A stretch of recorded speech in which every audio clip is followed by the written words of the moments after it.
Well, boys, today we're going to learn about the greatest father-son duo in garden tractor history. Wheelhorse, of course.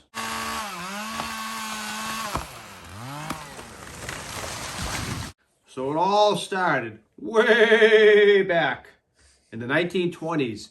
Harold Pond worked for Shaw Tractors. Shaw Tractors made what would be considered now crude garden tractors. Around 1938, Glenn Hillman and the two Pond brothers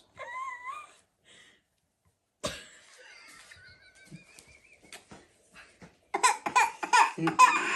just take him.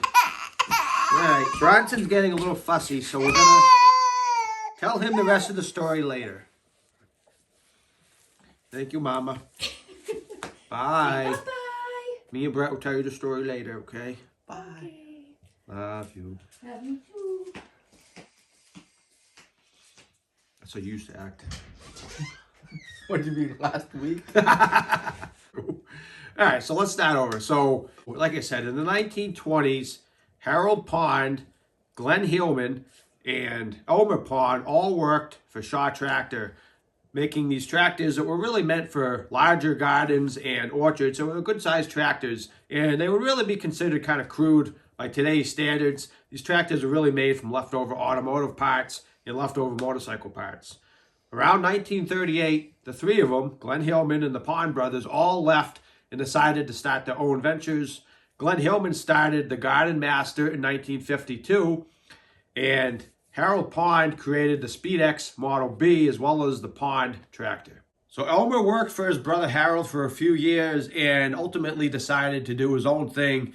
And in 1946, he started making tractors out of his two-car garage in South Bend, Indiana, and he called them the Pond tractor, but due to the name being the same as his brother's tractors, they renamed it quickly into Wheelhorse. The company was started in 1946, and shortly after, in 1948, is when Elmer's son Cecil decided to join forces with his father, and they formed a formidable duo that would forever be known as perhaps the greatest American garden tractor story ever told. So some of their first tractors would have been the Walkaway, the Rideaway Senior, and the Rideaway Junior.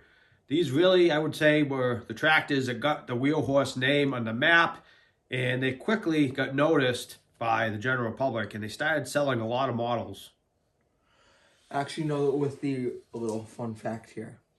Actually, know that with the Rideaway Seniors, one of the coolest things about them, I guess you would say, was that the rear axles on them were straight out of Ford Model A's. Because that's what they had laying around, that's what they could use. And so they were these huge rear axles for a garden tractor. Yeah, it's a good point. That's what they had. It's a good point. You got to keep in mind, there was no big factories that made garden tractor parts, no tool and dyeing for these kind of things. So they had to use parts from other things like cars, trucks, like we said earlier, motorcycles. They had to use parts that were already mass produced in order to make these very first garden tractors in the 1940s, 1950s, regardless of brand. They really didn't come out with special tool and dyeing for garden tractors until several decades later, after the start of the Wheelhorse line. So great point, Brett. So in 1958 is when they came out with a uni-drive transmission. This was created in just 60 days by Elmer Pond, and it's probably one of the things that Wheelhorse is best known for. They also introduced several models that year, like the Rideaway Junior 58 or the RJ 58. They also had the RJ 25. So if we start looking at sales, I talked earlier about how quickly the company grew. In 1957, they brought in just over $1 million in sales. By the end of 1959, we're at $4.5 million. So they grew 4.5 times in about 2-year period. So the company really took off, and people really started noticing the Wheelhorse brand is one of the top contenders in the garden tractor market. So moving ahead in history to 1960, we had a few new models. We had the 400 and the 550, which would have been known as the suburban tractors. Good, son? Yes. So it didn't take long for the Wheelhorse name to take off and blow up, and they needed a larger space. So therefore, in 1961, they built a much larger plant, which was also located in South Bend, Indiana. And that would have been used to produce the Wheelhorse tractor. It's kind of crazy when you think about Wheelhorse started in a two-car garage. That's how a lot of these companies did start, though. When That you they get a two-car garage in 1946 was not like a two-car garage here in 2024. You were No. maybe talking 20 by 20 or 24 by 24, something along those lines. A two-car garage probably So- would have been pretty similar size to the building that we're in right Yeah, now. so really. this building's 16 by 24, and the space they started Wheelhorse out of wasn't much bigger than this room that we're in right now. 1962 would have featured the Lawn Ranger tractors. 65 was the start of the infinite speed system, and I believe it was 1967 they came up with a 6-speed high-low setup, which is utilized for several decades following. Yeah, that setup sounds exactly like what was in the Craftsman GT6000 used to own, and that was a 93, 94, I believe. Yeah, so the nice thing about the high-low tranny is a lot of jobs you want to go really slow. Maybe you're tilling a garden or you're snow blowing. You're doing a chore that you really want to creep along slowly, and that's where the high-low tranny can really come in nice. And if you want to move fast, maybe you have a really big property, you need to get from one spot to another, you don't want to waste any time, you want to be efficient, that's where the high range can really shine. Yeah. Or if you're plowing snow, actually, sometimes you need that extra speed to throw the snow a little further off of your driveway. I can picture someone in 1968 in their Wheelhorse with a 6-speed high-low tranny throwing snow off their driveway, can't you? All right, Brett, so what happened in 1968? In 1968, their naming changed, and they focused on the transmissions. So you had the Commander, which would have been a 3-speed. You had the Raider, which would have been a 6-speed. And then the Charger and the Electro, which were both automatics. So, they're pretty cool names. Charger, Raider, Commander. I mean, something that you have to admit, garden tractor companies back in the 60s and 70s really knew how to hook in the man and get them to want to buy a tractor, because now they have wimpy names and the models don't, to me, they don't make me want to buy the tractor. But if it says Commander or Raider, I mean, I'm buying that tractor. It's PowerKing. Yeah. I mean, PowerKing, Power Max. I mean, they really, and then you got the Simplicities, which had all kinds of British royalty names. Maybe we'll talk about that in another video, but they had the Sovereign, the Baron, the Landlord. They had all these cool names for the garden tractors back then, regardless of the company. And now you have the LT110. Yeah, I mean, LT1000 or those kind of names don't make me want to buy shit. No. So going ahead a little bit to the 70s and 80s. Instead of naming their tractors based on the transmissions, they followed a different format. And this is one that I really like. It's the ABCs of Wheelhorse. Or really the ABCs and Ds of Wheelhorse. So first off, you have the A's, which these are your lawn tractors. They have a vertical shaft engine. They're just regular run-of-the-mill lawnmowers. So not as capable as some of the other series. No.